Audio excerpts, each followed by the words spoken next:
probably has a computer monitor input on it. It's got a whole bunch of, you know, like the things on the back of them. Yeah, how much you want for these? $150 for them. Each? No, $130 for one, $150 for the other. So the 32 is 130, 130, and then 36 is 150, and you say the other brand is what? Emerson.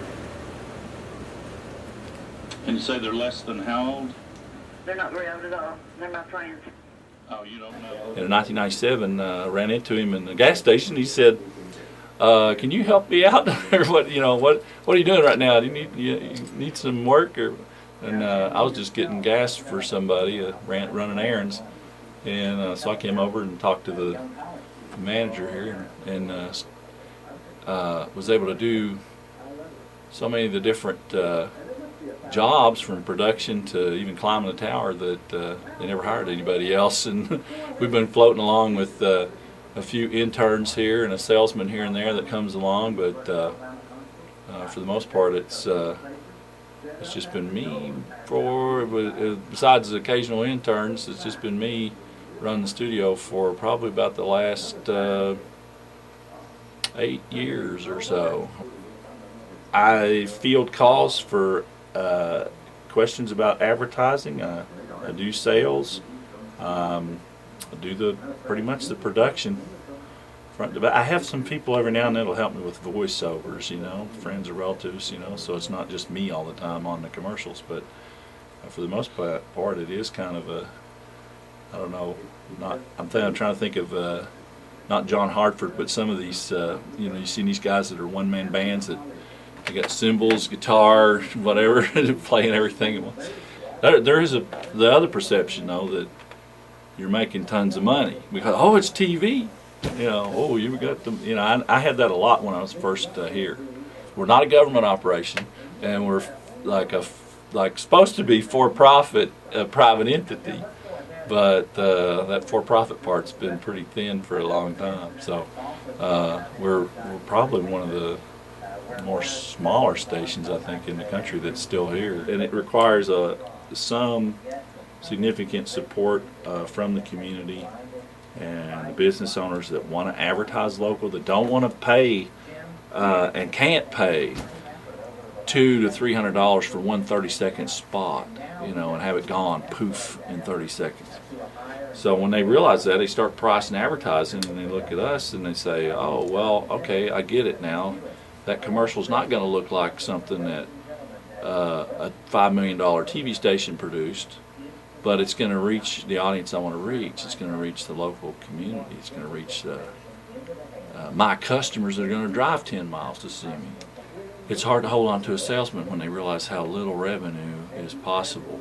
You know, when they do the math after they've been here for a few months and they go, "Well, this is the most I could possibly ever make is X number of dollars at 15% commission or something," and they go, "Find something else." You know? The Richard's cool stuff, or the Richard's cool stuff. The question is where to find the cool stuff. The Richard's cool stuff, of course. Comics, toys, and more. Magic cards, Magic the Gathering game, role-playing dice, cool and fun movies. Some stuff you've not seen in years, if ever. Their hours are Wednesday through Sunday, noon till 7 mostly. Stop in 103B West Main Street between the police station and Arby's. 606-207-9551. Find him on Facebook. The Richard's Cool Stuff. We get our network feeds come in on C-band satellite, and they have all went digital, so I've had to upgrade with that, you know.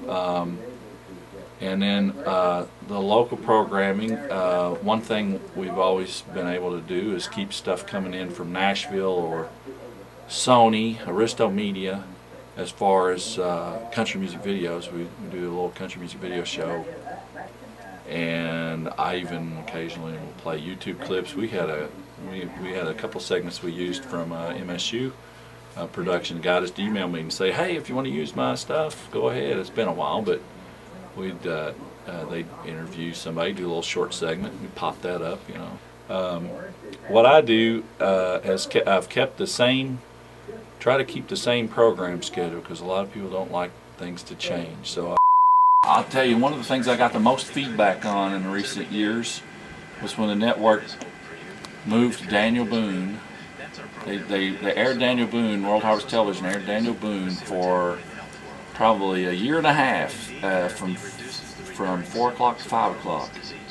And they moved that from 5 to 6, and then they put on some children's programming. And of course I do my country music video show with the weather and news starting at 5 o'clock. Well, people all of a sudden want to know, where is Daniel Boone?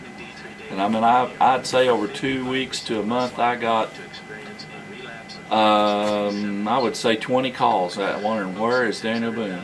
And I know they only had probably 16 episodes of that show. And I've kept the Buy Dog Sell Hog in the mornings and the evenings, which we inherited a channel that was, I guess by local agreement with the local franchising authority, the county and the city.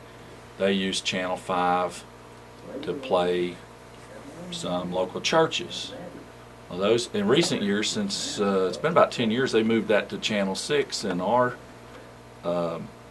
channel is now, not interrupted by that programming. Low power TV has a kind of a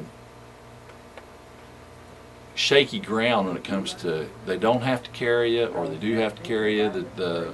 It never was really nailed down as far as how they had to carry one qualifying station in the county of origination. That was vague enough that some of the stations never could get on cable. We were able to get on cable in Morehead and some of the surrounding communities, but other stations weren't, and they went under. So that was a big deal. And from what I've seen on satellite, there's even some that are on satellite, but that's like nearly impossible unless you're in a major urban area. The satellite service providers like Dish or DirecTV don't want to allocate the bandwidth. The station got pegged early on, probably I would say in the previous studio 20 years ago. It got pegged as the channel that has Buy a Dog, Sell a Hog. So we've had different hosts that would do the show a little differently. When I was brought on, when I was asked to come here and help out, they wanted somebody to do a little more news. And what they had been doing was cutting stories out of the newspaper.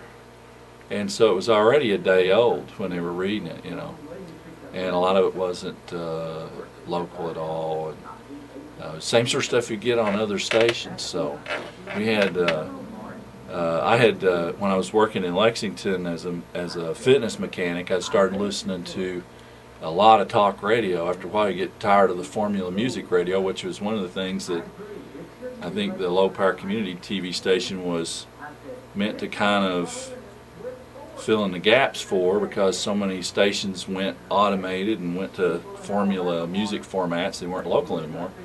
So when they gave me that ball, I took it and ran with it and started doing a lot of stuff off the internet, starting in the late 90s, and things from more alternative news sources, and even grabbed some alternative documentary folks that people were anxious for a place to play their programming, I did a whole series early on back in '98, which I still have some of those I want to convert and put on the web, called the Chat Corner. A guy had a couple different people would come in and sit in the corner here, and we would talk about, one guy brought in alternative newspapers, and we would put that up and talk about the Federal Reserve banking cartel. We talk about the technology, privacy invasion, all that sort of stuff. One thing that's kind of driven me to stay here and to do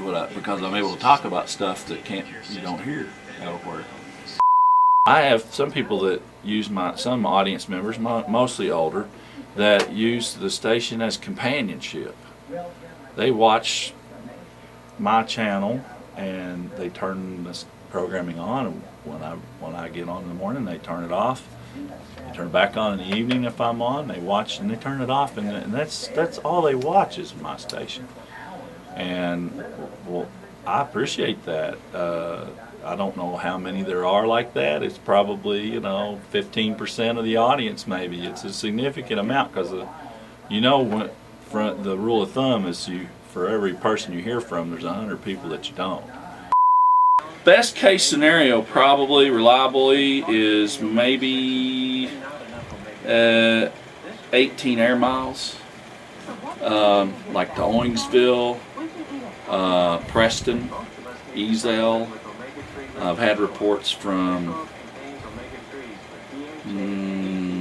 Blair's Mill and Wrigley, and Means a long time ago. We had a regular viewer from Means when the station was new and all the antennas were new, which is on the Montgomery County line. But we've had sporadic reports as far away as Clark County, which is probably 45 air miles or more. It's local. So that has a big value for them. I know where that place is. I know where that broadcast is coming from. They drive by the studio or whatever. Of course, I've also talked to people that won't even come to Morehead because they don't want to get lost in that big city. So we reach some pretty small communities, little spots on the map. We've always emphasized that because we know where Hayes Crossing is and we know where Gates is. And they're just not many hundred feet apart. I remember the opening to Rocky and Bullwinkle show. Do you remember the old Rocky and Bullwinkle show? They're running along and the music is playing and it turns dark and like the earth is falling away from them and there's these little crevices and they somehow are walking along. That's where a lot of local media is. The ground is shaky and falling away from them. There are maybe 6 or 5 corporations now that own 90% of all the rest of the media. That's completely flipped from the early 80s. It was about 50 corporations that shared 90% of the media and the rest of it was smaller, independent. Now it's 10% of what's out there is independent maybe or not part of that 5 major corporations, and you can probably name them. So I've kind of been myself personally wanted to keep something that's independent. Even our local newspaper is swallowed up into some corporate.